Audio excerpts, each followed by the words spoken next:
Tahimik ang gabi, ngunit ramdam mo ang kakaibang makapangyarihang enerhiya sa hangin. Capricorn, ang iyong pasensya at matatag na determinasyon ay hindi nakaligtaan. Sa gabing ito ng Pasko, nag-aayon ang universo sa isang paraan na maaaring baguhin ang iyong kapalaran, binubuksan ang isang pintuan na hindi mo inaasahan. Isang regalo ng kayamanan na nakatago sa malinaw na tanawin ay naghihintay sa iyo, ngunit tanging kung handa ka na itong makita. Bawat hamon na iyong hinarap, bawat sandali ng pag-aalinlangan, ay naghahanda sa iyo para rito. Ngayong gabi, ang mga bituin ay bumubulong, ang universo ay nagpapadala ng senyales, dumating na ang iyong sandali. Handa ka na bang tanggapin ito?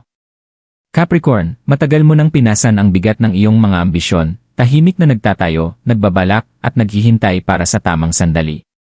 Pinanood ng universo ang bawat pagsusumikap mo, bawat sakripisyo, bawat gabing walang tulog na ginugol sa paghahangad ng katatagan at tagumpay. Ngayong gabi, habang humihina ang takbo ng mundo at ang gabi ng Pasko, ay nagbubuhos ng banayad na liwanag, nagsisimula ang isang pagbabago, isang marahan, ngunit hindi maikakailang paggalaw ng enerhiya sa paligid mo. Ito ay hindi aksidente, ito ay isang senyales mula sa universo, isang bulong na ang iyong pagtitiyaga ay malapit ng gantimpalaan. Ang kayamanan, oportunidad, at kasaganaan ay maaaring dumating sa mga anyong hindi mo inaasahan, ngunit tanging kung bubuksan mo ang iyong puso at kikilalanin ang mga senyales. Ang universo ay hindi nagmamadali, Capricorn, ngunit ito'y kumikilos para sa mga handang tumanggap. Ngayong gabi, lumalapit ang tadhana, at ang regalong matagal nang naghihintay sa iyo ay maaaring sa wakas ay magpakita. Handa ka na bang tanggapin ito? Ang tahimik na paghihintay. Capricorn, ang buhay mo ay patunay ng pasensya at katatagan. Matagal mo nang pinasan ang bigat ng iyong mga responsibilidad, madalas inuuna ang pangangailangan ng iba kaysa sa sarili. Tahimik na itinatayo ang pundasyon para sa hinaharap na iyong pinapangarap. Bawat desisyon, bawat gabing walang tulog, bawat sandali ng pag-aalinlangan ay bahagi ng mas malaking plano, kahit hindi mo ito nakita noon. May mga araw na pakiramdam mo ay mabagal ang progreso, na tila sinusubok ng mundo ang iyong kakayahan, tinatanong ang iyong tibay. Ngunit kahit sa katahimikan ng kawalang katiyakan, nagpursige ka. Pinanood ng universo ang bawat hakbang, bawat sakripisyo, bawat luha na iyong itinago. Ngayon, papalapit na ang gabi ng Pasko, at nagsisimulang magbago ang enerhiya sa paligid mo. Ang mga hamon na hinarap mo ay hindi walang saysay, sila ang paghahanda, ang pagpipino ng iyong espiritu, upang sa pagdating ng regalo, handa ka na talagang tanggapin ito. Ang kayamanan at kasaganaan na malapit nang pumasok sa iyong buhay ay hindi lamang materyal, ito ay refleksyon ng paglago, disiplina, at karunungang iyong inaalagaan sa paglipas ng panahon. Sa tahimik na paghihintay na ito, Capricorn, naging masensitibo ka sa maliliit na senyales, isang kislap ng ilaw, isang bulong na iniisip, o isang hindi inaasahang pagkikita na nagpapabilis ng tibok ng puso. Ito ang malumanay na pag-usig ng universo, paalala na ang iyong mga pagsisikap ay hindi nasasayang. Ang mga gabing tahimik na iyong tiniis ay paraan ng universo upang ihanda ka para sa sandaling ito. At ngayon, habang ang enerhiya ng Pasko ay bumabalot sa iyong landas, nakatayo ka sa hangganan ng bagong kabanata, handa sa pagpapala na matagal mo nang hinihintay. Ngayong gabi, nagsasalita ang universo, at malapit na ang sandali upang yakapin ang iyong tadhana. Ang hindi inaasahang senyales. Capricorn, sa oras na pakiramdam mo ay pinakabigat ang katahimikan, nagpapadala ang universo ng senyales, isang tahimik ngunit hindi maikakailang palatandaan na malapit na ang pagbabago. Maaaring ito'y dumating bilang biglaang mensahe. Isang sandaling kaisipan na ayaw umalis sa iyong isipan, o isang pagkakataong pagkikita sa isang tao na ang mga salita ay tumatatak ng malalim sa iyong kaluluwa. Sa gabing ito ng Pasko, tila buhay ang hangin, bumubulong ng mga lihim na tanging ikaw lamang ang makakarinig. Ang kislap ng mga ilaw, ang banayad na tunog ng malayong kampana, o ang paraan ng paghipo ng hangin sa iyong bintana ay maaaring magdala ng mensaheng para lamang sa iyo. Sa tradisyon ng Filipino, makikita ang mga senyales mula sa universo sa lahat ng dako, madalas sa mga anyo na maaaring hindi natin pansinin. Isang barya na kumikislap sa sulok, tubig na banayad na kumukulo sa baso, o puting kandilang kumikislap ng walang dahilan ay maaaring maging pagpapakita ng gabay. Tahimik na nakikipag-usap ang universo, Capricorn, at ang mga nakakatuon sa kanyang ritmo ang makapapansin. Pansinin mo rin ang mga panaginip, ang mga bisyon na bibisita sa iyong pagtulog ngayong gabi ay maaaring maglaman ng palatandaan ng kasaganaan na naghihintay sa iyo. Ang tarot, numero, at mga simbolo ay madalas magkaugnay upang maghayag ng mensahe, at sa iyong kaso, perpekto ang timing. Ang kagandahan ng senyales na ito ay nasa kanyang pagiging simple. Hindi ito nagpapahayag ng malakas na anunsyo, kundi dahan-dahang nag-uudyok, hinihikayat kang maging handa. Maaaring isang estranghero ang ngumiti sa iyo nang hindi inaasahan, isang mensahe ang dumating sa iyong telepono na nagdudulot ng pag-asa, o nadadala ka sa isang lugar na tila pamilyar ngunit may bagong kahulugan. Hindi ito mga aksidente. Bawat senyales ay isang hibla na humahabi sa kabuuan ng oportunidad at kayamanang paparating. Tandaan, Capricorn, pabor ang universo sa mga mapagmasid at bukas ang puso. Ang hindi inaasahang senyales ay parang parola, nagliliwanag sa landas na dapat mong tahakin. Ngayong gabi, gagabayan ka ng iyong intuisyon, kikilalanin ng iyong panloob na tinig ang mga bagay na maaaring hindi pa nakikita ng iyong mga mata. Espesyal ang gabing ito ng Pasko, at naroroon ang mga senyales para sa mga pipiling pansinin. Yakapin ang mga ito, sapagkat sa mga bulong na ito nagsisimula ang regalo na inihanda para sa iyo. Ang paglabas ng regalo. Capricorn, pagkatapos ng maraming taon ng tahimik na dedikasyon at walang kapagurang pagsusumikap, nagsisimula ng magpakita ang sandaling matagal mo nang hinihintay. Sa gabing ito ng Pasko, ang enerhiya sa paligid mo ay nagbabago sa paraang halos maramdaman. Ang universo, mapagpasensya at maingat, ay naghahatid ng gantimpala, at ang iyong regalo, kayamanan sa iba't ibang anyo, ay nagsisimulang magpakita. Maaaring dumating ito bilang isang hindi inaasahang oportunidad, isang tagumpay sa pananalapi, o isang biglaang pananaw na magbabago ng paraan ng iyong pagtingin sa iyong landas. Ang susi ay kamalayan, hindi pipilitin ng universo ang iyong kamay, ngunit inilalagay nito ang pagpapala sa eksaktong lugar kung saan mo ito mahahawakan, kung mapapansin mo lamang.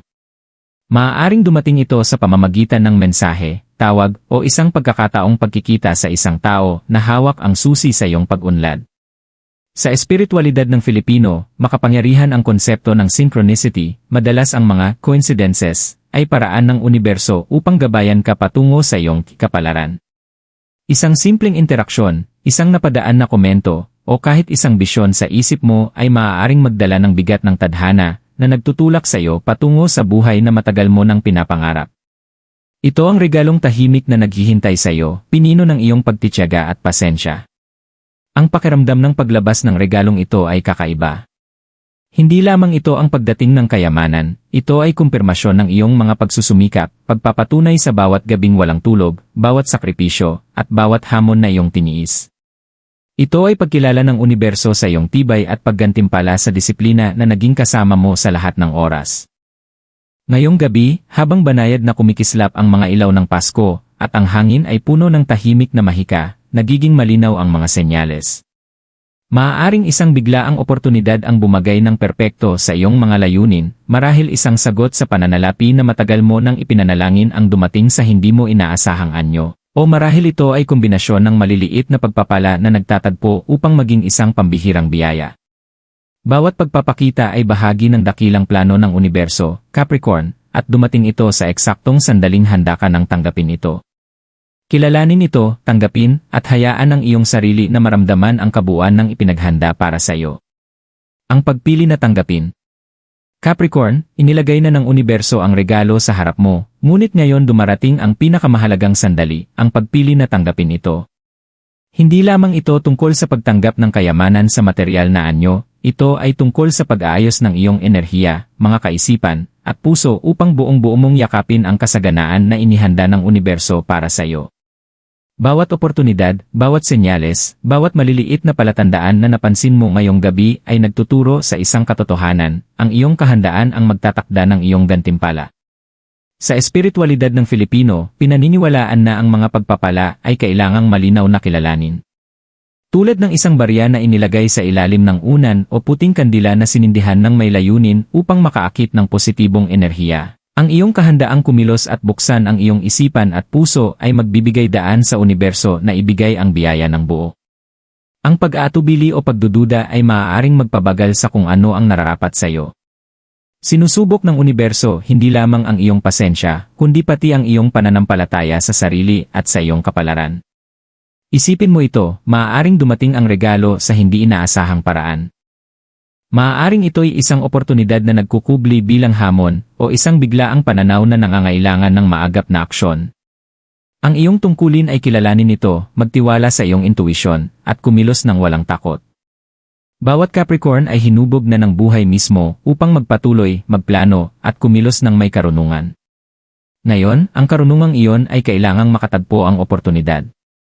Ang pagpili na tanggapin ay banal, Capricorn. Ito ay parang sayaw sa pagitan ng pananampalataya at aksyon, sa pagitan ng paniniwala at tapang. Ngayong gabi, mararamdaman ng iyong puso kung kailan tamang sandali.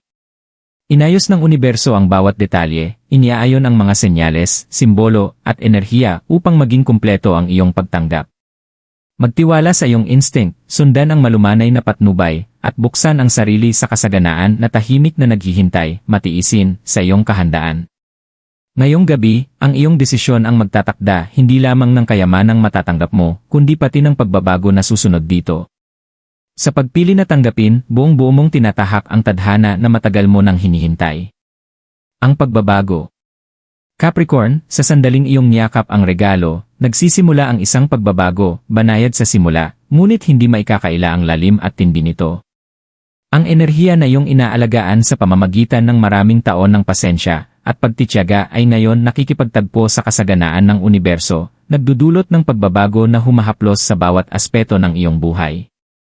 Hindi lamang ito tungkol sa pananalapi, ito ay muling pag-ayos ng iyong landas, isang alon na umaabot sa iyong kaisipan, mga desisyon, at relasyon. Ang kayamanang matatanggap mo ngayong gabi ay simbolo ng paglago at karunungang iyong pinaghirapan, isang malinaw na refleksyon ng espiritu ng Capricorn, disiplinado, matatag, at handa sa tadhana. Sa espiritual na tradisyon ng Filipino, ang ganitong pagbabago ay madalas kinikilala bilang pag-usbong ng kapalaran. Nagbubukas ang buhay sa mga paraan na tila himala, ngunit bunga ito ng tuloy-tuloy na pagkakahanay sa universo.